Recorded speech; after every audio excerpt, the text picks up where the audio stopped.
शङ्खं चक्रं जलौकां दधतमृतं घटं चारुदौर्भिश्चतुर्भिः सूक्ष्मं स्वच्छातिरुद्यं शुकपरिविलसनम् मौलिमम्बोजनेत्रं कालाम्बोद्योज्ज्वलाङ्गं कटितटविलसश्च चारुपीताम्बराढ्यं वन्दे धन्वन्तरिं तव निखिलगदमिव प्रौढदावाग्निलीलम्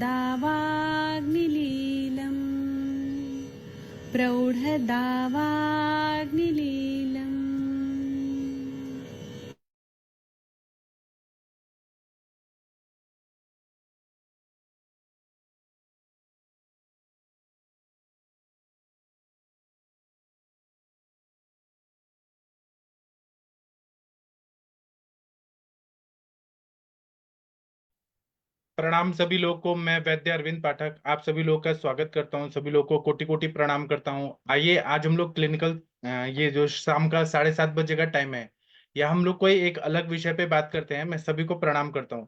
और आज हम लोग गर्भ शारीर के बारे में बात करेंगे और इसका सिग्निफिकेंस क्या है। हम लोग के पास जब भी पेशेंट आते हैं तो हम लोग किस तरह से उसको आयुर्वेद के टर्मिनोलॉजी में समझ के ट्रीटमेंट देते हैं और उसके क्या क्या पहलू है चिकित्सा के सापेक्ष में, वो हम सब लोग बात करने वाले हैं। मैं यहाँ पे कुछ लोगों को होस्ट बना देता हूँ और फिर हम लोग इस बारे में विस्तार से चर्चा करने वाले हैं। आप लोग को भी मैंने अनम्यूट करने का ऑप्शन दे दिया है। जो भी कुछ बोलना चाहते हैं वह कुछ आप लोग अपने अपने मत बता सकते हैं। गर्भ शरीर जब हम लोग देखते हैं तो ये एक आयुर्वेद का बहुत ही बड़ा अच्छा वरदान है कि, और सुश्रुत संहिता में तो बहुत ही अच्छे से बताया है, चरक संहिता में बहुत अच्छे से बताया गया है, वाग्भट संहिता में बहुत अच्छे से बताया गया है कि शुक्र और शोणित का संयोग होने से गर्भ की उत्पत्ति होती है।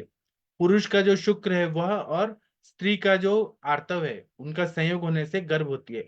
और यह एक सृजन करने की प्रक्रिया है और यह नॉर्मल है। प्रकृति ने इतना अच्छा सब चीज नियम दिया है कि आगे संसार कैसे बढ़ेगा इसके लिए तो यह जानना तो बहुत जरूरी है ही। लेकिन शरीर में क्या क्या चेंजेस होते हैं, किस तरह से शरीर बनता है, आत्मा इंद्रिय मन, आत्मा आत्मा इंद्रिय मन और शरीर, इसका संयोग किस तरह से होता है और संयोग होने के साथ शरीर कैसे बनता है।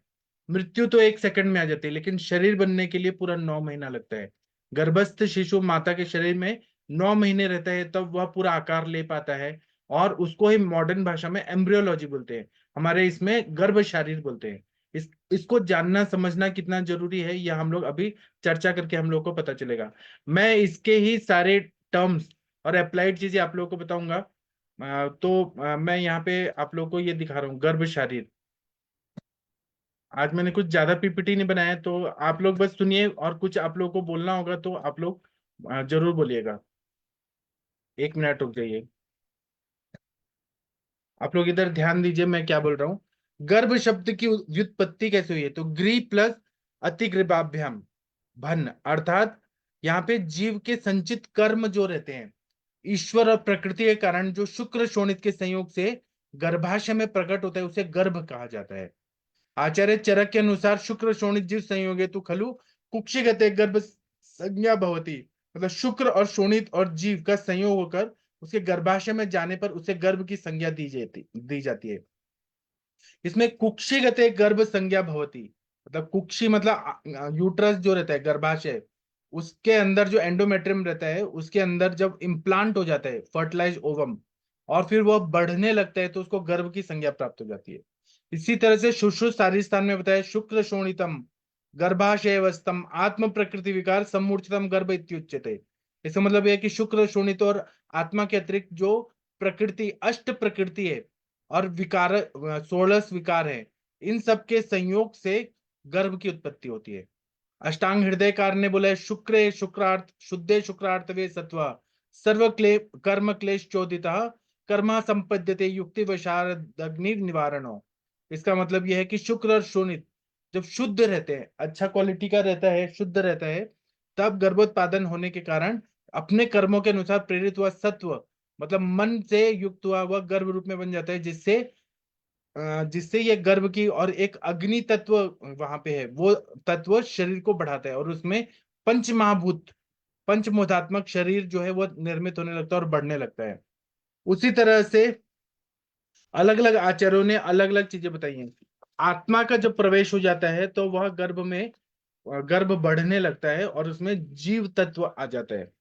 आत्मा को शाश्वत बोला है, अरुज बोला है, अमर बोला है, अक्षय बोला है, अव्यक्त, अनादि, अनिधन और अक्षर कहा गया है। यह आत्मा जो है ये गर्भाशय में प्रविष्ट हो जाती है और यह आत्मा जीवात्मा रहती है। यह खुद अपना चूज करती है कि किसके घर में हमें जन्म लेना है। शुक्र शोध के संयोग से गर्भ में, और उसको जो मैच होता है उस माता के शरीर में, उस घर के उसमें जो मैच होता है, जो पूर्व संचित कर्म है उसके हिसाब से वह गर्भ की उत्पत्ति करता है।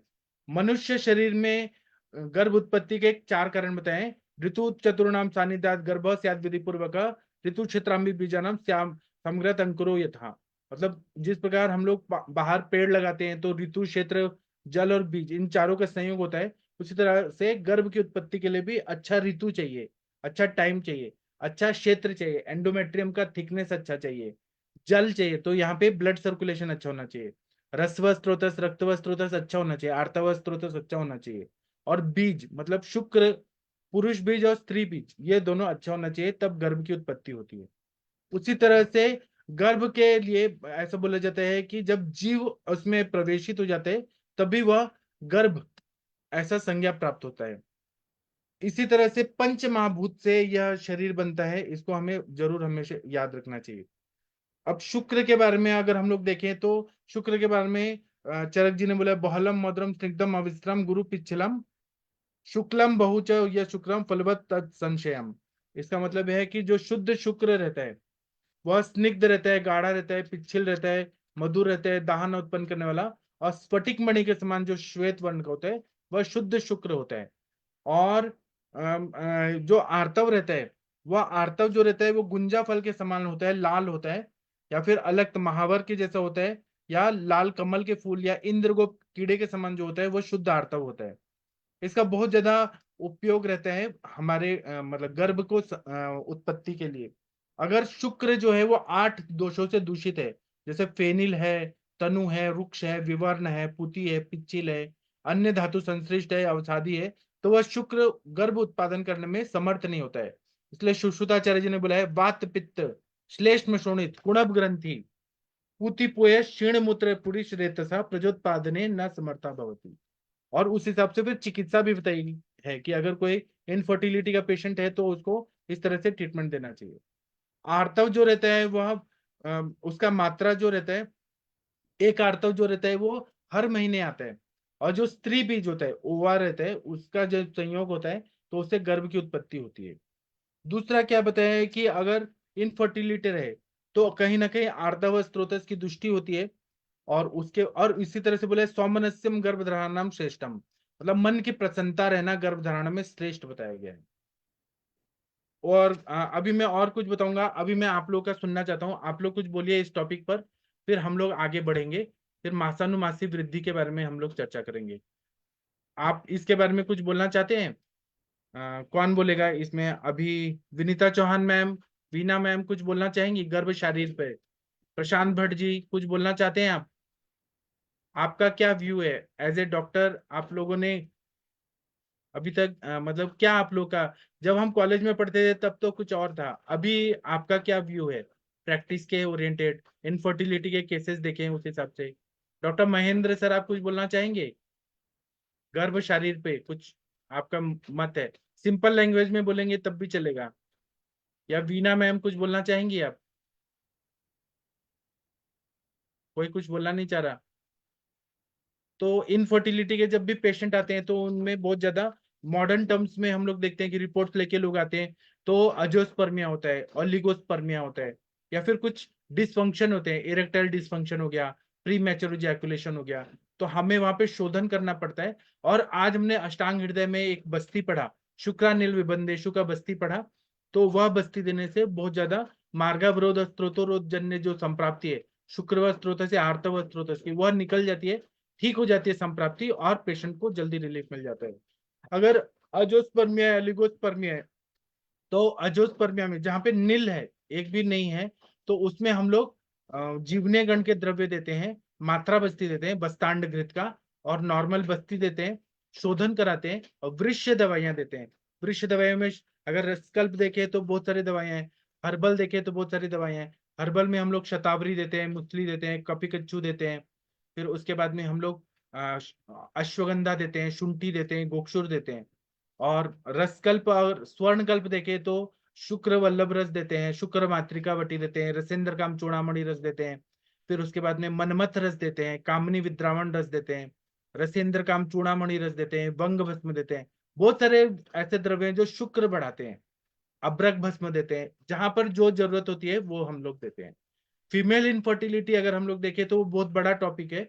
वहां पे अगर रस एमेनोरिया है तो वहां पे हम लोग वमन विरेचन करा के बस्ती देके, और साथ में हम लोग दीपन पाचन अनुलोमन करके, फिर वहां पे रसवह स्त्रोत को शुद्ध करने के लिए रस पाचक, रक्त पाचक, फिर नवायस लो, ताप्यादि लो देते हैं कि रक्त अच्छा बने, रक्त का प्रसादन हो।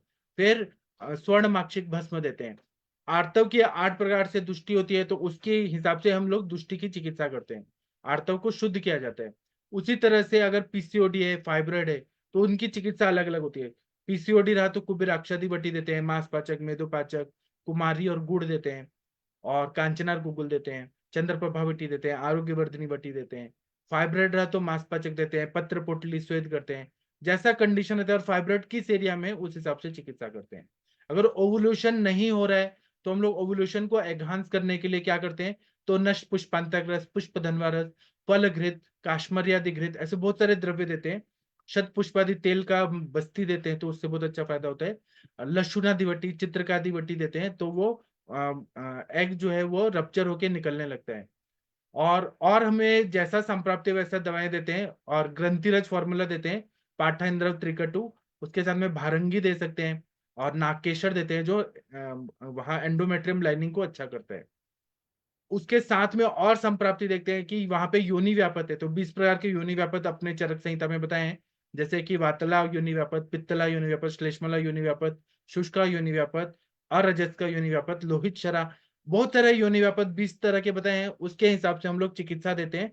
और उपप्लुता, परिप्लुता, फिर कर्णिनी योनि व्यापत, कुछ असाध्य बताए हैं, कुछ कष्ट साध्य बताए हैं, कुछ जल्दी ठीक होने वाले बताए हैं। इस तरह से जब हम चिकित्सा करते हैं तो हमें फायदा होता है। नहीं तो रजो दुष्टि की चिकित्सा करते हैं, वातज रजो दुष्टि, पित्तज रजो दुष्टि, कफज रजो दुष्टि, सन्निपातज रजो दुष्टि, या वाइट डिस्चार्ज है तो वहां पे कोई इन्फेक्शन है, तो हम लोग क्या करते हैं, त्रिफला कुवात या पंचवल्कल कुवात से योनि धावन कराते हैं। फिर हम वहां पे आयुर्वेदिक एंटीबायोटिक्स जैसी दवाइयां देते हैं, जो वहां पे एक तो ग्रहणी को ठीक करते हैं, ग्रहणी कला को अच्छा करते हैं, अग्नि को अच्छा करते हैं, धात्वग्नि को अच्छा करते हैं, और उसके साथ में हम लोग वहां पे सूक्ष्म त्रिफला, अमृता गुगुल, कैशो गुगुल, त्रिफला गुगुल ऐसे द्रव्य देते हैं, या लोद्रासव देते हैं, चंद्र प्रभावटी देते हैं, पतरंगासव देते हैं। ऐसे बहुत सारे 1.5 लाख तरह की दवाइयां हैं, मैं तो अभी थोड़े ही बोल पा रहा हूँ। बहुत सारी दवाइयां हैं जो हम लोग स्त्री रोगों में देते हैं, जिससे मेंसेस अच्छा हो जाता है।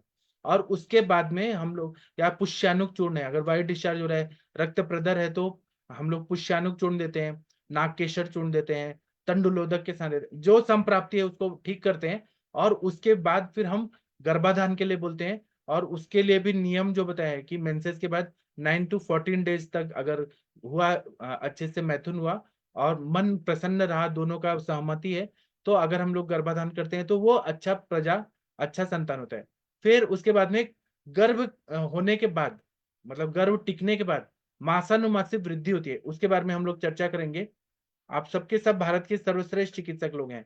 आप लोगों ने जो भी मैं बता रहा हूँ ये सब फर्स्ट ईयर में आप सभी लोगों ने पढ़ा हुआ है, कोई भी ऐसा विषय नहीं है जो आप लोगों को मालूम नहीं है। लेकिन एक बार रिवीजन के लिए यहाँ आयुष दर्पण के प्लेटफॉर्म पे ये सारी बातें होनी चाहिए। इससे एक आइडिया आता है कि हम लोग और क्या कर सकते हैं। मासोनुमासी वृद्धि कर्म क्या बताया, तो ऐसा बताया है कि गर्भ का प्रत्येक माह में क्रमबद्ध से मासानुमासिक वृद्धि बताया है, अपने सुश्रुत संहिता में बताया, चरक संहिता में बताया, सभी ग्रंथों में बताया। सुश्रुत शारीर स्थान तीसरा में बताया है कि प्रथमे मासे कललम जायते, प्रथम मास में कलल बनता है। और सर्व संपन्न गुण सर्वगुण संपन्न व आत्मा गर्भावस्था को प्राप्त होकर प्रथम मास में सर्व धातुओं का सम्मिश्रण होकर कफ धातु का स्वरूप धारण कर अव्यक्त शरीर वाला होता है। उस अव्यक्त शरीर में अंग प्रत्यंग ये सब सूक्ष्म रूप में रहते हैं, प्रत्यक्ष नहीं होते हैं, तो वो ब्लास्टेरोसाइट एम्ब्रियो फॉर्म में रहता है वो। उसके बाद में बताया द्वितीय मासे शोणितोष्मास निलय रभि प्रपच्यमानानाम महाभूतानाम संघातो घनम संजायते यदि पिंडा पुमान स्त्री चेती चेत पेशी नपुंसकम चेत अर्बुदम मिति। इसका मतलब यह है कि वह दूसरे महीने में कफ पित्त और वायु से परिपक्व होकर महाभूतों का संग होकर गर्भ घन हो जाता है। वह पिंडाकार हो तो पुरुष होता है, पेशी के आकार का हो तो स्त्री होता है, और अर्बुद के आकार का हो तो नपुंसक होता है। इसी तरह से तृतीय मास में हाथ पैर निकलना शुरू हो जाते हैं। तो बोला है तृतीय हस्तपाद शीर्षाम पंचपिंडिका निर्वंतते अंग प्रत्यंग विभाग सूक्ष्म भवती। मतलब तृतीय मास में छोटे छोटे 2 हाथ, 2 पैर और सिर और 5 पिंडिकाएं निकल जाती है और अंग प्रत्यंग निर्माण सूक्ष्म रूप से होने लगता है चतुर्थ मास में। और फिर चतुर्थ मास आता है। कुछ लोग बोलते हैं कि चतुर्थ मास में दौरिद्रावस्था आती है, 2 हृदय उत्पन्न हो जाता है, और गर्भ का हृदय मातृज होता है। माता और गर्भ का हृदय पारस्परिक संबंध से दौहिर्दनी कहा जाता है। तो दौहित्र की उत्पत्ति में मत मतांतर है। चरक बोलते हैं तृतीय मास में 2 हृदय बन जाते हैं, शुश्रुत बोलते हैं चतुर्थ मास में बनते हैं, और अष्टांग हृदयकार अष्टांग संग्रहकार बोलते हैं कि 3 पक्ष बाद, मतलब 5 मास के बाद, 5 मास के पहले ही दौरित्र की उत्पत्ति होती है। फिर चतुर्थ मास में बोला है चतुर्थ सर्वांग प्रत्यंग विभाग प्रवक्तरो भवति। और इसमें चतुर्थे मास्या भी प्रायम इंद्रियार्थेषु करोति द्वे हृदयाम च नारी दौर्हृदमा चक्षते। चौथे महीने में अंग प्रत्यंग और स्पष्ट हो जाते हैं, गर्भ हृदय व्यक्त होने से चेतना धातु भी व्यक्त हो जाती है और हार्ट बीट सुनाई देने लगता है। और माता के द्वारा हृदयों की इंद्रियों की विषयों की इच्छा करता है। 2 हृदय वाली स्त्री को दौर्हृदनी कहा जाता है। पंचमे मनः प्रतिबुद्धितरम भवति। पंचम मास में मन अधिक प्रबुद्ध हो जाता है, मन की उत्पत्ति हो जाती है, उसकी मन की इच्छाएं होने लगती है गर्भ की। षष्ठे बुद्धि, 6वें महीने में बुद्धि का विकास होता है। सप्तमे सर्वांग प्रत्यंग विभाग प्रव्यक्त रहा, मतलब 7वें महीने में गर्भ के सभी अवयवों की पूर्ण वृद्धि हो जाती है। फिर 8वें महीने में क्या बोला है, अष्टमे मासी गर्भस्य मातृ जो गर्भतश्च माता रसहारिणी भी संवाहिनी भी मुहुर्मुहु रोज परस्परता आदत दाते तस्मात् तथा गर्भिणी मुहुर्मुहु युक्ता भवती। मतलब रस समाहिनी के द्वारा ओज माता के गर्भ से हृदय में, फिर माता से गर्भ के हृदय में आता है, और गर्भ से फिर माता में जाता है। ये ओज जो है अस्थिर रहता है, स्थिर नहीं रहता है। यह अष्टमास में होता है। नवम मास में बोला है कि नवम दशम एकाम दश द्वादशा अन्यतरम अस्मिन् जायते अन्यतो विकारो भवति। मतलब 9वें महीने में, 10वें महीने में, 11वें और 12वें महीने में पहले प्रसव होता था। आजकल तो 9 महीने में ही हो जाता है कलयुग में, पहले 12-12 महीने के बाद होता था। तो ये नॉर्मल स्थिति है। आज के जमाने में 9 क्रॉस किया तो वो फिर बहुत ज्यादा तकलीफ दे देता है। इसी तरह से गर्भ के कुछ विशिष्ट लक्षण बताए हैं कि गर्भ में मल का अभाव होता है, क्योंकि मल अल्प होता है। पक्वाशय में वायु का योग होने से गर्भस्थ शिशु मल मूत्र इत्यादि का विसर्जन नहीं करता है। अगर उसने कर दिया तो फिर वो अगर पी लिया तो उससे बहुत बीमारियां हो जाती हैं, जिसको हम लोग बोलते हैं एमनियोटिक फ्लूइड, नहीं जिसमें मतलब व्याधि हो जाती है। अगर उसने मिकोनियम स्टेट एमनियोटिक फ्लूइड उसको अगर सक कर लिया, अंदर पेट में गया, तो मेनिंजाइटिस या सेरेब्रल पाल्सी ऐसी बड़ी बड़ी बड़ी बीमारी हो जाती है। तो ज्यादातर तो बच्चे मल नहीं त्याग करते हैं, अगर कर दिया तो फिर वो प्रॉब्लमेटिक हो जाता है, क्योंकि एक तरह से वो जहर होता है। गर्भस्थ शिशु रोता नहीं है, इसके बारे में बोल रहे हैं कि जरायुणा मुखच्छन्ने कंटे च कफवेष्टिते वायुर्मार्ग निरोधा च न गर्भस्थ परिरोधती। मतलब गर्भस्थ शिशु मुख में जरायु के द्वारा ढका होता है, प्लासेंटा से ढका होने के कारण, और कंठ कफ से लिप्त होने के कारण रोता नहीं है। और माता का आहार विहार आचरण पे शिशु का प्रभाव पड़ता है। माता जो निश्वास ले रही है, उश्वास ले रही है, जो भी स्वप्न जो भी माता करती है वह सब गर्भ भी करता है। मतलब माता का हृदय, इसलिए माता को हम लोग बहुत ज्यादा पूजते हैं। माता और संतान का जो संबंध है वो 9 महीने तक होता है। उतना पिता को भी उतना ये प्राप्त नहीं है, मतलब उतना आत्मा आत्मा से जो रिलेशन है वो पिता को भी प्राप्त नहीं है, माता को प्राप्त है। जब भी माँ बोलते हैं तो उसमें बहुत ज्यादा करुणा और शक्ति और दिव्यता होती है, वात्सल्य होता है। क्योंकि माता जो है, बेटा हो या बेटी हो, उसको 9 महीने तक अपने, और उनका एक संबंध होता है माता और संतान का। जो बच्चा को इच्छा है वो माता के आत्मा से, मन से व्यक्त होता है, और जो माँ सोच रही है वो बच्चे पे पड़ता है। इतना पवित्र रिश्ता है। इसी तरह से अलग अलग मत है कि पहले क्या चीज की उत्पत्ति होती है। इस पे एक कॉन्फ्रेंस भी हुआ है। तो कोई बोलता है, कोई ऋषि बोलते हैं कि नाभि की उत्पत्ति हुई है, कोई बोलते हैं कि गुदा की उत्पत्ति हुई है, कोई बोलते हैं हाथ पैर, कोई इंद्रियों की उत्पत्ति बताते हैं अपना अपना मत करके। कोई बोलता है सिर की उत्पत्ति हुई है, कोई बोलता है हृदय की उत्पत्ति पहले हुई है। अपना अपना रहता है। और इसी तरह से कुछ मातृज भाव से कोई ऑर्गन बनते हैं, कोई पितृज भाव, मातृज भाव, पितृज भाव, सात्मज, आत्मज भाव से कुछ भाव उत्पन्न होते हैं। अलग अलग चीजों से गर्भ में उत्पत्ति होती है। इसी को एक एनाटॉमी की बहुत बड़ी डॉक्टर हैं जिनका नाम है doctor Anurita madam. Doctor Anurita ma'am, अगर आप सुन पा रही हैं, अब गर्भ शरीर के बारे में कुछ बोलना चाहती हैं तो कृपया बोलिए मैम, हम सुनना चाहते हैं आप, क्योंकि एनाटॉमी की डॉक्टर हैं। सर सर मैं ट्रैवलिंग में, आपको आवाज का डिस्टर्बेंस नहीं आएगा क्या? मैं नहीं, सुन रही हूँ हमें नहीं सर आ रहा है, आपको। हम क्या आपकी, हमें आपकी आवाज आ रही है।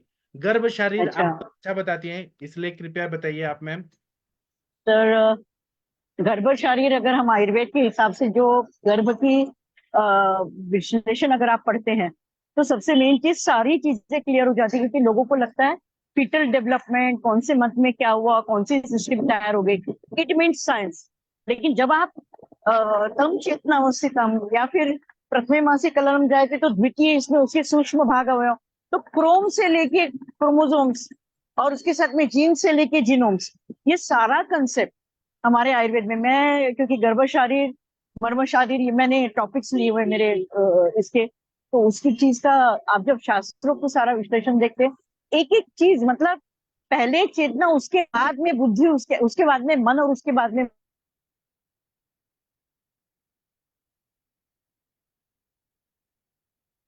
शायद मैम का आवाज नहीं आ पा रहा है, शायद नेटवर्क का प्रॉब्लम है। अनुरिता मैम, आप तक हमारी आवाज आ रही है? शायद नहीं आ रही है मैम की आवाज। और कोई कुछ बोलना चाहते हैं क्या? वीना मैम, आप कुछ बोलना चाहेंगी?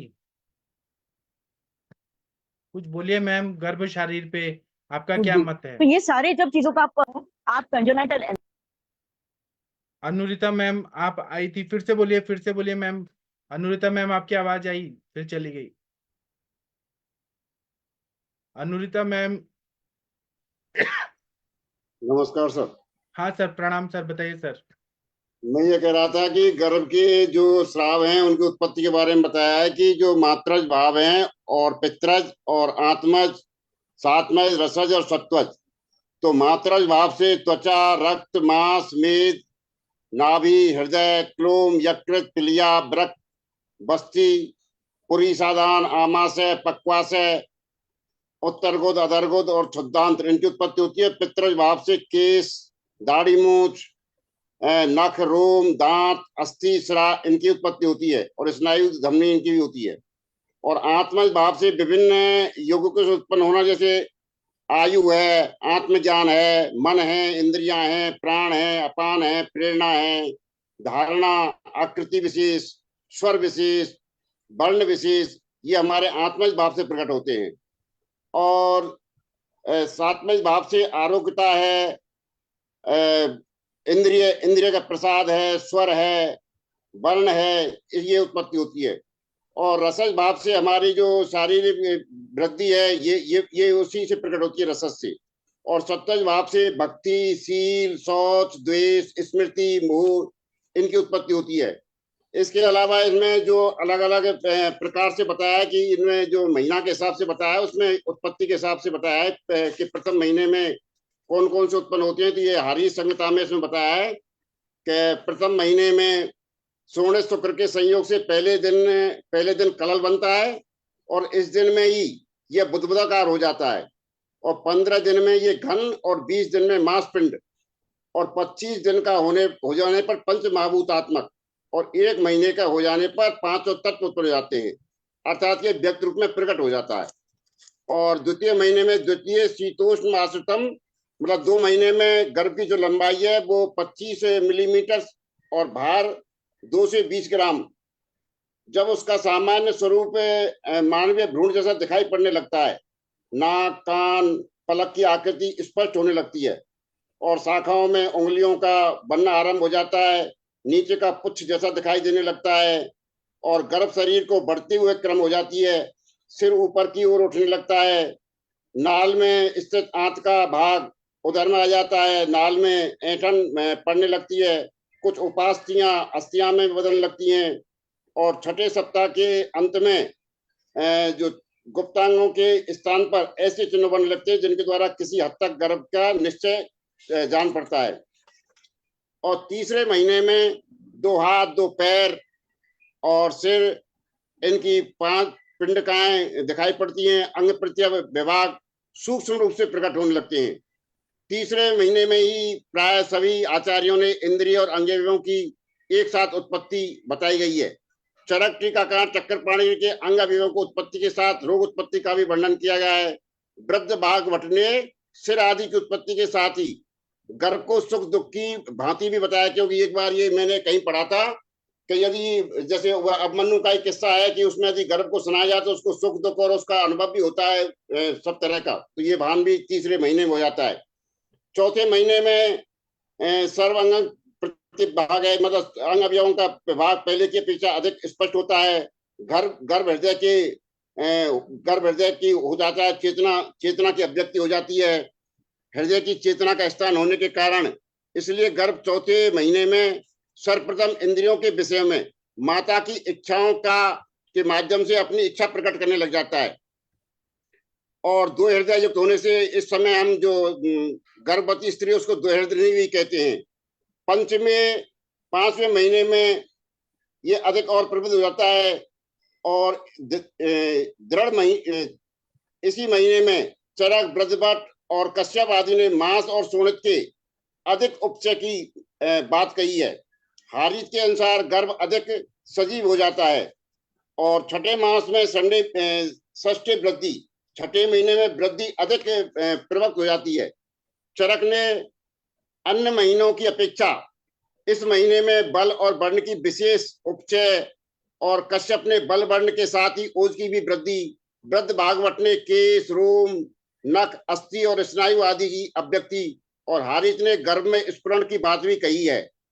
7वें महीने में सभी अंगों प्रत्यंगों का विभाग और भी अधिक स्पष्ट हो जाता है। चरक ने गर्भ के सभी प्रकार के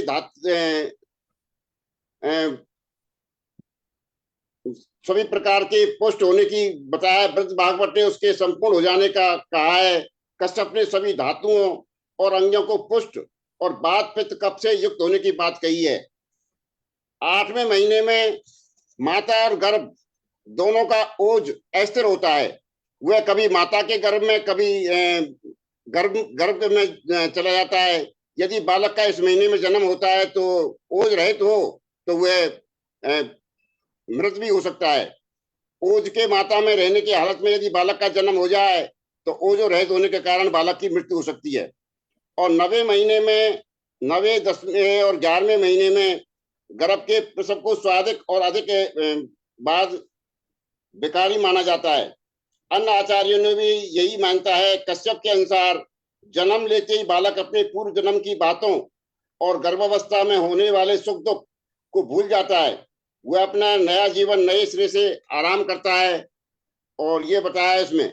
और इसमें फिर आगे अवयवों के बारे में बताया है, जो आप बताओ अब इसके बारे में। मैं बताऊंगा। पहले मैं अनुरिता मैम का सुनना चाहूंगा, फिर अंजना मैम का सुनना चाहूंगा।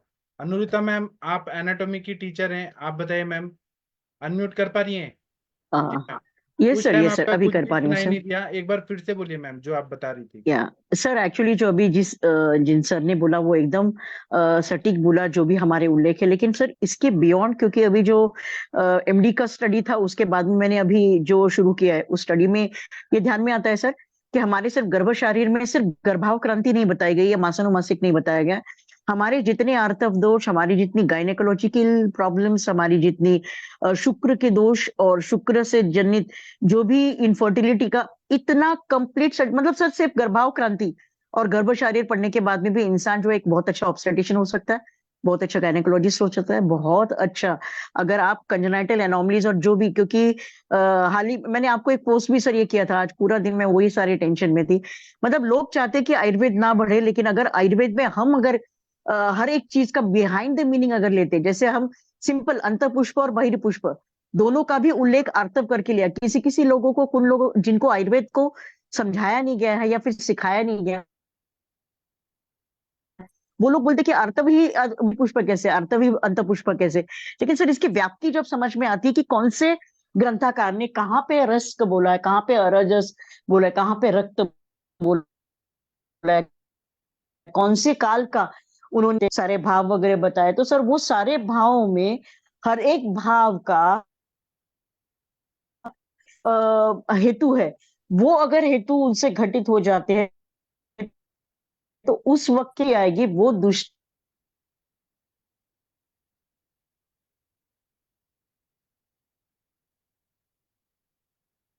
जी, अनुरिता मैम का आवाज आ रहा है आप लोग को? शायद आवाज चला गया, नेटवर्क प्रॉब्लम है। अंजना मैम, आप कुछ बोलना चाहेंगी गर्भ शरीर पे? अनुरिता मैम, आप आ गई? कर पा रहे सर। अगर ये गर्भ, हाँ, आपके जैसे लोग सर अगर ये टॉपिक को बहुत अच्छी तरीके से और प्रेजेंट करेंगी ना सर, तो आज बहुत ज्यादा जरूरी है लोगों का जो भी है। जैसे इन शॉर्ट शारंगधर ने रक्त का उपधातु माना है और बाकी के शास्त्रकार रस का उपधातु आर्तव मानते हैं। लेकिन जब एक गायनेकोलॉजिस्ट किसी आर्तव दृष्टि या योनि दृष्टि या कोई पेशेंट को इनफर्टिलिटी को लेता है, तो वहां पे उसका आप ट्रीटमेंट जब तक रस पे, रक्त पे और दोनों चीजों का दोष दूर होने के बाद में ही हमें आर्तव के दोष दूर करने का सामर्थ्य भी आता है, और आप बहुत अच्छी तरीके से इनफर्टिलिटी को डील कर पाते हैं या फिर जो भी हमारे गायनेकोलॉजिकल प्रॉब्लम्स है। और हमारे सामने मतलब मैडम थे, क्योंकि गर्भ शारीर के जितने उल्लेख आप चरक और सुश्रुत के देखेंगे, उसके बियॉन्ड हमारा एक कामसूत्र का भी उल्लेख है, जहाँ पे वात्स्यायन केस में उन्होंने उल्लेख दिया गया। तो ऐसे कई सारे रेफरेंस है कि जिनको पढ़ के उसकी बिहाइंड द मीनिंग अगर एक बार लोगों को समझता है, तो जो गर्भाव क्रांति हमें सिर्फ एग्जाम ओरिएंटेड या जो जितना पढ़ा उसके साथ में जैसे गर्भाधान बताया गया, तो गर्भाधान में दो चीजों में हमें पता चलता है कि हमारा शास्त्र कितना डिटेल में, पुरुषस्य अनुपतरेसाह ऋतसाह एंड स्त्रियश्च अप्रदुष्ट योनिश्च। मतलब इन शॉर्ट वहां पे पहला इंडिकेशन, अगर गर्भाधान करना है, अगर गर्भ की प्राप्ति करनी है या फिर गर्भ के लिए एक वुड बी पेरेंट्स है, तो उनका प्लान्ड बेबी ही ऑलवेज इंडिकेटेड। और वहां पे भी संसर्गजन कुछ भी इंफेक्शन नहीं होना चाहिए, कुछ भी वहां पे जो शुक्र की दूषी वो, और क्योंकि सर आत्मा का रूप जो है, आत्मा का रूप जो है, जब आत्मा प्रविष्ट करके गर्भ की संज्ञा दी गई, तो हमारा शुक्र, स्त्री शुक्र एंड पुरुष शुक्र, आर्तव एंड शुक्र, ये आत्मा के सारे जो भी भाव है उसका स्वरूप है सर, ये रूप है। इसकी वजह से वो अप्रदुष्ट, वो पूरी तरह से क्लियर, पूरी तरह से प्योर, पूरी तरह से जिसे बोलते हैं कि वहां कोई इंप्योरिटी नहीं चाहिए, पूरी तरह से शुद्ध होने चाहिए। ये पहला इंडिकेशन है। लेकिन सर आजकल के दौर में ये सारी चीज सोचने के लिए टाइम का है, और यह वजह है कि यहाँ पे आपको 60, 50 और 55 तक जो लोग जीते उनको बहुत अच्छी तरह से बोला जाता है कि बहुत अच्छी लाइफ जिए, लेकिन उसके बाद में कोई भी हेल्थ अगर मेंटेन नहीं कर पाते हैं, तो उसका वजह कहीं ना कहीं हमारा जो गर्भ के शरीर में सब कुछ बताया गया है। तो जो मातृज जो गर्भाव क्रांति का समय है या गर्भिणी परिचर्या है, उसको कितना सटीक वे में करना चाहिए, वहां पे वही रस क्यों बताया गया है, वहां पे दुग्धाहार क्यों बताया गया है। तो आप जब आप गर्भ शरीर का जो हमारे यहाँ पे उल्लेख बताया, जो सर ने काफी अच्छा डिटेल में बताया, लेकिन उसके बिहाइंड द मीनिंग जाके, if you want to become a good gynaecologist और ऑब्स्टेट्रिशियन, या फिर you want to be a good master into a good health baby, जो आज के दौर का जरूरत है कि आने वाली प्रोजनी हेल्दी होनी चाहिए, तो वहां पे जो जो indication you can form a very good centre sir, not only an infertility centre जहाँ पे IUI IVF होता है, लेकिन हेल्दी प्रोजेनी के लिए जो जो चर्या बताई गई है, जो जो ऋतुकाल के वक्त का, जो भी ऋतु व्यतीत काल का, तो ये सारा फॉलो करने के बाद में वहां पे जो भी गर्भधारणा होती है वो कितनी हेल्दी होती है और किन किन कैरेक्टरिस्टिक्स के साथ में होती है, ये सारे चीजें बहुत अच्छी तरह से एक्सप्लेन की है सर। तो बहुत अच्छा टॉपिक लिया सर आपने, so I am very thankful sir. Thank you. Anjana ma'am, आप कुछ बोलना चाहेंगी इस टॉपिक पे? अंजना मैम का सब लोग सुनना चाहते हैं, अगर आप बोलना चाहें तो बोल सकते हैं मैम। या मनीषा मैम, गर्भ शरीर पे कुछ बोलना चाहती हैं आप लोग? नमस्कार सर। जी हाँ, सर, प्रणाम सभी मैम। लोग को नमस्कार सर। जी। नमस्कार सर। बहुत, मेरा तो बहुत ही इंटरेस्टिंग टॉपिक है, क्योंकि हम लोग की तो शुरुआत ही इसी सब से होती है, और अच्छा लगेगा कि इसी पे हम लोग पूरा डिस्कस करें एक हफ्ता लगभग, क्योंकि बहुत बड़ा टॉपिक है और समय इसमें जो है ज्यादा देना पड़ेगा। तो अब गर्भ शारीर की बात हो रही है, अनुरिता मैम ने बहुत अच्छे से समझाया, इससे पहले भी सर डिस्कस कर रहे थे, मैंने थोड़ा सा लेट ज्वाइन किया, मैं सुनूंगी बाद में फेसबुक से। तो सर स्पेशली हम जो बात करते हैं गर्भ की, सबसे सबसे बड़ा अंतर तो हमारे में ये आ जाता है कि अगर हम मॉडर्न साइंस से कोरिलेट करते हैं तो वो सिंपल बताते हैं कि fusion of the male and female gametes, लेकिन हम क्या कहते हैं, शुक शोणित जीव संयोगे तू खलु कुक्षिगते गर्भ संज्ञा भवती। मतलब हमारा पहला ही डिफरेंस हो गया कि बिना जीव संयोगे, बिना आत्मा का सम्मोषण हुए, बिना आत्मा के संयोग से कभी भी गर्भ का निर्माण नहीं होता। तो सबसे पहले तो यहाँ अंतर आ गया। उसके बाद जब भी हम डिटेल में जाएंगे, अगर हम सुश्रुत के हिसाब से जाएं, चाहे हम चरक के हिसाब से जाएं, चाहे हम और संहिताओं में पढ़े, जितना पढ़ते जाएंगे उतना उसमें हम घूमते जाएंगे। तो हमें जो अच्छा लगता है, सबसे पहले तो इन्होंने इस तरह से बताया, उसके बाद इन्होंने ये बताया कि जो है शुद्ध शुक्र क्या है, शुद्ध आर्तव क्या है। अब बात रही आर्तव की, तो शुद्ध शुक्र को तो हम लोग सभी लोग जैसे कहते हैं, क्योंकि हम लोग सब अल्पबुद्धि वाले हैं, जो हमारे आचार्य लिख गए हैं वो बहुत डिटेल में लिख गए हैं, उसको हम किस वे से पढ़ते हैं, कितना समझ पाते हैं, ये बात की बात है। लेकिन शुद्ध शुक्र का जैसे स्फटिकावम द्रवम स्निग्धम है ना, पहलम मधुरम पिच्छिलम चा शुक्रम इच्छन्ति के चुत्तु तेल छोड़ निभम, तथा एक श्लोक दिया है आचार्य शारीर सुश्रुत जी ने दिया है, शारीर स्तर में हम लोग सब पढ़ते हैं, और उसी के बारे में हम एक कल्पना कर लेते हैं कि ये शुद्ध शुक्र का रूप है और शुद्ध शुक्र को हम ऐसे मानते हैं। लेकिन आर्तव की बात जब हम करते हैं, एज ए गायनेकोलॉजिस्ट मान ले या एज ए हम आयुर्वेद के स्टूडेंट मान ले, हम एक छात्र हैं आयुर्वेद के सब लोग, तो वहां पे हम देखते हैं कि कहीं उन्होंने बोला है कि एज ए मेंस्ट्रुअल ब्लड है आर्तव, कहीं वो कहते हैं कि बीज रूप है आर्तव, और कहीं वो कहते हैं कि हार्मोन रूप भी है आर्तव। और अगर हम संहिताओं में देखते हैं तो कितने सारे उसके पर्याय दिए हैं, आर्तव, शोणित, असरक, रजा, मतलब हम उसको गिन नहीं सकते, बहुत ज्यादा उन्होंने दिए हैं। और अगर उसका रेफरेंस पढ़ते हैं तो कभी वो कहते हैं कि जिस प्रकार कली में गंध नहीं आती और जब वो पुष्प बनता है तो वो सुगंध देता है, ठीक उसी प्रकार जब उचित व्यवस्था या उचित एज आ जाती है तो हमारे शरीर में इस तरह के परिवर्तन आते हैं। तो अगर हम इसको प्योरिटी मान लें, मिनार्की मान लें, थिराल्की मान लें, या फिर हम इसको जो है किशोरावस्था में चेंजेस जो होते हैं उससे कंपैरिजन कर लें, तो यहाँ फिर हार्मोन रूप में वो दिखाई पड़ रहा है। अभी मैडम ने बोला अंतः पुष्पा और बाह्य पुष्पा, बिल्कुल सही बात है, क्योंकि जो अंतः पुष्प को अगर हम देखते हैं तो वो ओवम की तरह उसको हम ले सकते हैं, और बाह्य पुष्प की तरह मानते हैं तो हम उसको हम मेंस्ट्रुअल ब्लड की तरह ले सकते हैं। तो इतना ज्यादा डिटेल वर्णन आया है कि अगर हम एक एक सूत्र को पढ़ें तो शायद हम लोग उसके बारे में बहुत कुछ समझ सकते हैं और बहुत कुछ सोच सकते हैं। तो यहाँ शुद्ध शुक्र और शुद्ध आर्तव के साथ साथ उन्होंने ये नहीं कहा है कि खाली ये एक बीज रूप में माना है। उसके बाद उन्होंने बोला है कि ऋतु क्षेत्र अंबु, तब बीज की बात आती है। जैसे हम कोई भी फसल बोते हैं तो हमें किस तरह से उसकी तैयारी करनी पड़ती है, उसी दृष्टिकोण से इन्होंने गर्भ की तैयारी के लिए बताया। और वो जैसे ऋतुकाल की स्पेशलिटी बताई है कि ऋतुकाल, हमारे आचार्यों ने बहुत अच्छे से बताया है कि ऋतुकाल की महत्ता क्या है।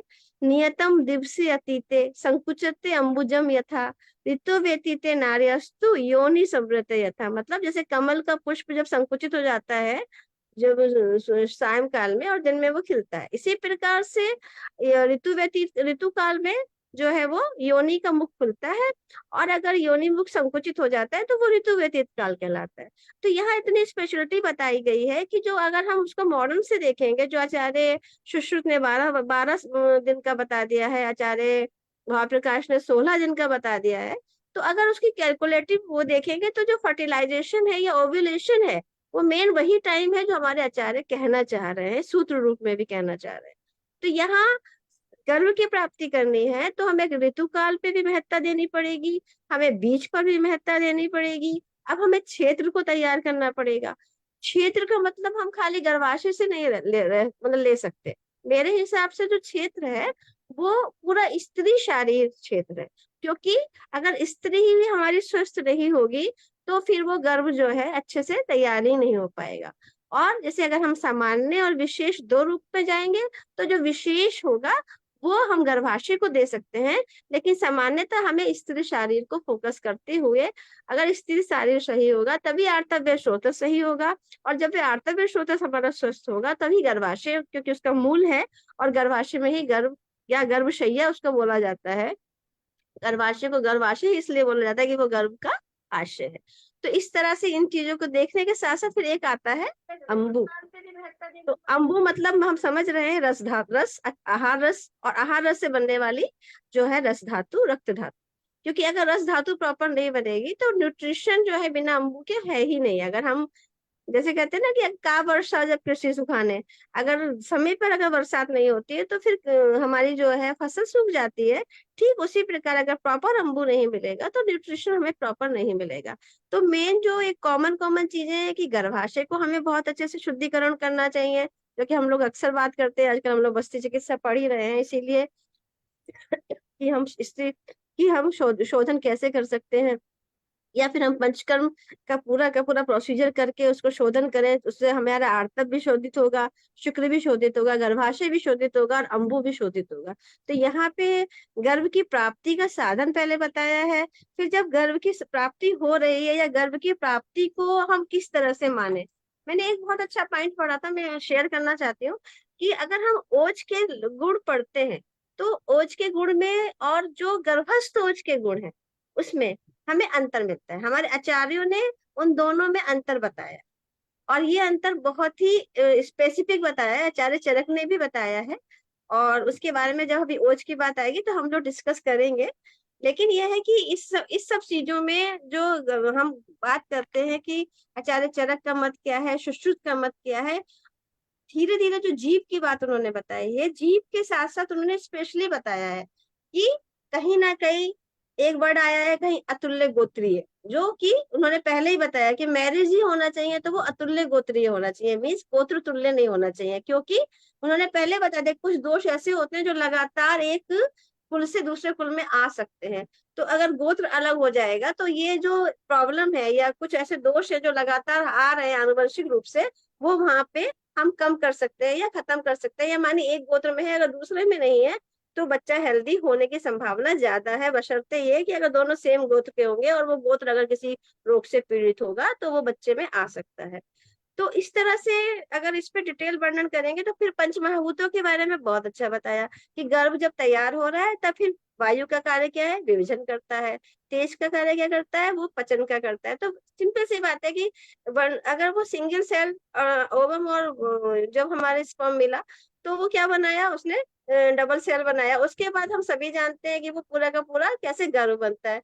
तो ये जो डिवीजन होता है, ये जो डिवीजन हो रहा है सेल, 2 सेल, 4 सेल, 16 सेल, उसके बाद 32 सेल, फिर असंख्य सेल जो बन जाती हैं, ये सब वायु के कारण होता है। और अगर इस पर भी हम स्टडी करें, जैसे कि छोटी सी बात करें, अगर यही डिवीजन थोड़ा सा जो वायु विभाजन का कार्य करे, डिवाइड होने का काम कर रही है, अगर ये थोड़ा सा भी अगर वायु कुपित हो जाती है तो उसी में क्या हो जाता है, समटाइम्स और हमें ब्लाइटेड ओवम भी मिल जाता है, मीन्स की डिवीजन वही रुक जाता है। समटाइम्स वायु की अगर प्रतिकूलता हो जाती है तो वो कभी कभी अबॉर्शन में भी कन्वर्ट हो जाता है। समटाइम्स हमें ट्विंस प्रेगनेंसी भी मिल जाती है अगर वायु का विभाजन जो होता है वो प्रॉपर नहीं हो पाता है। तो इस तरह से सर हमारे आचार्यों ने जो भी शास्त्रों में भी जो वर्णन आया है उसको अगर हम अप्लाइड एस्पेक्ट में देखें तो हर सूत्र इतना इम्पोर्टेंट है, इतना अपने आप में अच्छी बातें बताता है। और उस पे अगर हम लोग इस तरह से सब भाषा में डिस्कस करें और हम आपके साथ बैठ के पढ़ें और बात करें तो बहुत अच्छा लगता है हम लोग को, और बहुत खुशी मिलती है और लगता है इसको और हम जाने, आपसे जाने, अपने साथियों से जाने और अच्छी अच्छी किताबें पढ़ें और उसको जाने और आपके साथ डिस्कस करें। बाकी सर और लोग का भी मत सुनना चाहिए हम लोग को, इसलिए मैं अपनी बात बढ़ा दी। जी सर। अगर महेंद्र सर और आप लोग अलाउ करेंगे तो हम लोग सुश्रुत संहिता का, यहाँ पे जो डल्हन जी ने निबंध संग्रह टीका लिखी है, ये हम कल से पूरा पढ़ेंगे। गर्भ शारीर पूरा डिटेल में पढ़ेंगे, एक एक सूत्र, और डल्हन जी ने क्या टीका में लिखा है वो पढ़ेंगे। फिर हम लोग शारंगधर संहिता भी यहाँ पे पढ़ेंगे पूरा, और अष्टांग हृदयकार ने क्या बोला है, उनकी टीकाकारों ने क्या बोला है, ये सब हम डिटेल में पढ़ेंगे। आप लोग चाहते हैं क्या, टीका वाचन करना चाहते हैं ये टॉपिक पे महेंद्र सर? हाँ सर, कराओ ना, बढ़िया है, डिटेल नॉलेज मिलेगी और सबकी व्यवस्था हो जाएगी और अपने नॉलेज बढ़ेगी। दलहन के साथ हम जेजेड की टीका भी पढ़ेंगे और भी जो इसमें आचार्य लोगों ने लिखा है। इसमें जैसे अपन के 4 जो चीज बताई उनका यदि डिटेल लेके चलें तो इसकी जो बीमारियों के हिसाब से यदि अपन चलें तो वो चीज सही रहेगी। जैसे पहले अपन रजु दृष्टि पे चलें, उसके बाद में जैसे आर्तव का बताया, फिर वो बीज का बताया, क्षेत्र अम्बु बीज, हाँ उस पे भी पढ़ेंगे चलें और उसकी बीमारियों चलें तो अपन इसमें चलिए प्रैक्टिकल उसमें ज्यादा अच्छा आज कर से हम सकते लोग हैं। यही चीज पढ़ेंगे, पूरा गर्भ शरीर पे पूरा 1 साल तक निकालेंगे पूरा डिटेल में। हम इतना डिटेल में जाएंगे, इतना सूक्ष्म विचार करेंगे जितना कभी किसी ने नहीं किया है। आपकी बात को सही मानते हैं। अब इसमें ऐसा बताया गया है कि गर्भ के शारीर मतलब एनाटॉमिकली जो जो ऑर्गन्स बनते हैं उस पे बार बार बात होती है, उसका इंपॉर्टेंस बहुत है। सुश्रुत में बोला है गर्भस्य यकृत प्लीहानो शोणितजो, मतलब गर्भ के रक्त से यकृत और प्लीहा की उत्पत्ति होती है। शोणित फेन प्रभवा फुफ्फुसा, रक्त के फेन से फुफ्फुस का निर्माण होता है। शोणित किट्ट प्रभवा उंडुका, रक्त के मल से उंडुक निर्माण होता है। उंडुक को पूरा लार्ज इंटेस्टाइन मानना चाहिए, केवल उंडुक सीकम नहीं बोलना चाहिए, पूरा लार्ज इंटेस्टाइन मतलब रक्त के मल से उत्पन्न होता है। और इसका क्या सिग्निफिकेंस है हम लोग सूक्ष्म विचार करेंगे, ट्रीटमेंट के पर्सपेक्टिव में हम लोग पढ़ने वाले हैं। फिर बोल रहे हैं रक्त मेद प्रसादत वृक्को, रक्त और मेद के प्रसाद भाग से वृक्क का निर्माण होता है। शोणित कफ प्रसादजम हृदयम, रक्त और कफ के प्रसाद भाग से हृदय का निर्माण होता है। मांसाश्रिक कफ मेधा प्रसादत वृषणों, मांस रक्त कफ और मेद से वृषणों की उत्पत्ति होती है, टेस्टिकल्स उत्पन्न होते हैं। फिर बोला है कफ शोणित मांसानाम सारा जीवा प्रजायते, कफ रक्त और मांस के सार भाग से जीवा की उत्पत्ति होती है। दूसरा और बोला है कि अंतराणी रक्त मांस प्रसादात, जो हमारा इंटेस्टाइन है, स्मॉल इंटेस्टाइन और डिओडिनम वगैरह, ये रक्त के मांस के प्रसाद भाग से आंतरों का निर्माण होता है। फिर बोल रहे हैं कालियम रक्त से अनिल योगात, रक्त और वायु के संयोग से कलियम बनता है, मतलब जितनी कलाएं हैं रक्त और वायु के संयोग से कलाएं बनती हैं। इंद्रिया जितनी है वो कफ रक्तवत स्रोतों और महाभूतों के प्रसाद भाग से बनती है। इसी तरह से इन्होंने हमारे गर्भ का जो रंग है, कलर है, उसके बारे में बताया है कि गौर वर्ण है। अगर तेज महाभूत जल और आकाश तत्व रहे प्रधान रूप से तो गौर वर्ण, जैसे अंग्रेज होते हैं गोरे गोरे मिल्की वाइट वैसे होते हैं। तेज जल और आकाश, जो काले लोग रहते हैं, जो अफ्रीकन लोग रहते हैं, वो तेज पृथ्वी और वायु तत्व उसमें डोमिनेंट रहता है तो काले रंग के होते हैं। और हम भारतीय लोग श्याम वर्ण के, सांवले हैं हम लोग। तो आकाश वायु और तेज पृथ्वी, आकाश वायु तेज पृथ्वी, पृथ्वी तत्व का संयोग रहता है, डोमिनेंट रहता है, इसलिए श्याम वर्ण उत्पत्ति होती है। और पंच महाभूत में तेजो धातु जो है सभी वर्णों की उत्पत्ति में कारण है, और वही तेज महाभूत भ्राजक पित्त के रूप में हमारे शरीर में स्थित रहता है। उसी तरह से कुछ आचार्य इस पे मतांतर है। सुश्रुत संहिता में बोला है कि गौर वर्ण जल महाभूत प्रधान होता है, कृष्ण वर्ण पृथ्वी महाभूत प्रधान होता है। कृष्ण श्याम काला भी है और सांवला भी है तो पृथ्वी और आकाश, और गौर श्याम गोरा भी है और सांवला भी है तो जल और आकाश, इसकी वजह से। और बोल रहे हैं कि जिस वर्ण का आहार गर्भिणी ग्रहण करती है उस वर्ण युक्त संतान की उत्पत्ति हो रही है। अगर गर्भिणी, अगर उसका अग्नि अच्छा है माता का, तो वो अगर दूध वगैरह सेवन कर रही है, दूध घी, तो बच्चा गौर वर्ण का होगा। और केशर वगैरह केशर युक्त ले रही है तो उस पे गौर वर्ण का होगा। और दूसरा और भी बहुत सारी बातें हैं, हम लोग बात करेंगे, लेकिन हम लोग टीका वाचन भी करना चाहते हैं। मैं चाहता हूं कि हम लोग सुश्रुत संहिता पढ़ें इस पर। दूसरा पंच महाभूत से ये बताया गया है कि तम चेतनावस्थितम तम वायुर्विभजति, तेज एन पच्यति, आपह क्लेदयन्ति, पृथ्वी सहति, आकाशम विवर्धयति, एवं विवर्धिता स यदा हस्तपाद जिह्वाम घ्राण कर्ण शरीरम इति संज्ञाम लभते। मतलब चेतना युक्त गर्भ जो है उसमें वायु विभजन करता है, जो मियोसिस का प्रोसेस है वो कौन करता है, वायु करता है, डिवीजन करता है। तेज पाचन कर्म करता है, मतलब फिजियोलॉजिकल हीट जनरेशन करता है। जल क्लेदन का कार्य करता है, मतलब मॉइस्चनिंग और एडेशन ऑफ पार्टिकल्स। पृथ्वी संघनन का काम करती है, सॉलिडिफिकेशन और कंसोलिडेशन पृथ्वी करती है। और आकाश विवर्धन करता है, provide space to increase in size, मतलब वो आकाश तत्व है इसलिए वो बढ़ते जाता है, गर्भ उसको स्पेस प्रोवाइड करता है। दूसरा है कि हम लोग गर्भोपनिषद भी पढ़ेंगे, मेरे पास वो भी है, उसका पीडीएफ भी है। गर्भोपनिषद में बोला है कि पृथ्वी महाभूत का कार्य धारण करना है, रिटेंशन एंड मेंटेनेंस पृथ्वी तत्व के वजह से होता है। जल महाभूत का कार्य पिंडीकरण, एडेशन एंड सॉलिडिफिकेशन। जैसे हम मिट्टी का उसमें कुम्हार जो है मिट्टी और पानी डाल के उसको पिंड बनाता है, तो उसमें जल तत्व चाहिए तभी वो पिंड बनता है। तो जल महाभूत वही सॉलिडिफिकेशन में काम सहयोग करती है। उसी तरह से तेज महाभूत का काम है प्रकाशन, मैनिफेस्टेशन, और पूरा पचन क्रिया, सेल्स को जो डिवीजन हो रहा है उसमें तेज तत्व का भी बहुत ज्यादा महत्व है। वायु का कार्य व्यूहन, डिवीजन एंड कॉन्फ़िगरेशन।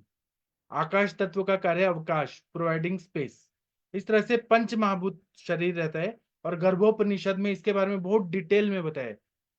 उसमें ऐसा बोला है कि आकाश महाभूत है तो उससे श्रोत्रेंद्रिय बनता है, लघुता आती है, सूक्ष्म आता है, विवेक होता है, और स्त्रोतस बनते हैं। स्त्रोतस भी बनना बहुत जरूरी है। अगर स्त्रोतस नहीं बनेंगे वहां पे फिर वायु और रक्त का प्रवाह कैसे हो। इसलिए स्त्रोतस में जो आकाश तत्व है वह व्यूहन करता है। और छिद्र, पूरे बॉडी में जो छिद्र रहते हैं हमारे, रोम छिद्र वगैरह, या कान, मुंह, नाक, जो छिद्र है वो आकाश तत्व है। और वायु महाभूत से स्पर्श, स्पर्शनेन्द्रियम, रोक्षता, प्रेरणा, चेष्टा, परिस्पंदन, धातु व्यूहन और उच्छ्वास। अगर रुक्षता नहीं रहेगी तो वो कलल का कलल ही रहेगा। वायु जो है उसको ड्राई भी करती है, ड्राई करके व्यूहन कर रही है, अलग अलग सेल्स बना रही है और डिवीजन कर रही है। और सिर अलग, हाथ पैर अलग, ये कौन करता है? वायु कर रहा है। वो विभक्त कर रही है हर अवयव को। इसमें वायु का बहुत ज्यादा रोल रहता है। अग्नि महाभूत है, वो रूप, चक्षु इंद्रिय, पक्ति, उष्मा, तेज, पित्त बनाती है, अस्त्र रक्त बनाती है, और दर्शन आंखों में रहती है। आंखों में आगे फिर जन्म लेने के बाद दिखाई देना लगता है। जल महाभूत है, रस, रसनेन्द्रिय, शैत्य, मार्दवता, स्नेह, क्लेद, शुक्र और मूत्र बनाती है। पृथ्वी महाभूत है, वो गंध, घ्राणेन्द्रिय, क्योंकि इंद्रिय बनना भी बहुत जरूरी है, तभी हम इस दुनिया में आएंगे, पंच महाभूत के दुनिया में आएंगे तो हम सारे विषयों को ग्रहण कर सकते हैं। तो घ्राणेन्द्रिय बनाना बहुत जरूरी है। गौरव, स्थैर्य, मूर्ति, अस्थि और केश, ये पृथ्वी तत्व बनाता है। अभी इसी पे हम लोग और बातें करने वाले हैं, और कंटिन्यू हम लोग गर्भ शरीर पे टीका वचन करेंगे। गर्भोपनिषद में क्या लिखा है वो पढ़ेंगे, इनफर्टिलिटी पे पढ़ेंगे, और बेसिक बेसिक चीजें पढ़ेंगे। आप लोग कुछ बोलना चाहते हैं बोल सकते हैं। डॉक्टर महेंद्र सर, कृपया आप कुछ बोलिए। Veena ma'am, Manisha ma'am, Anurita ma'am, कुछ बोलिए आप लोग। अभय सर। मेरा नहीं तरह से। हाँ, अनुरिता मैम, आपका आवाज नहीं आ रहा।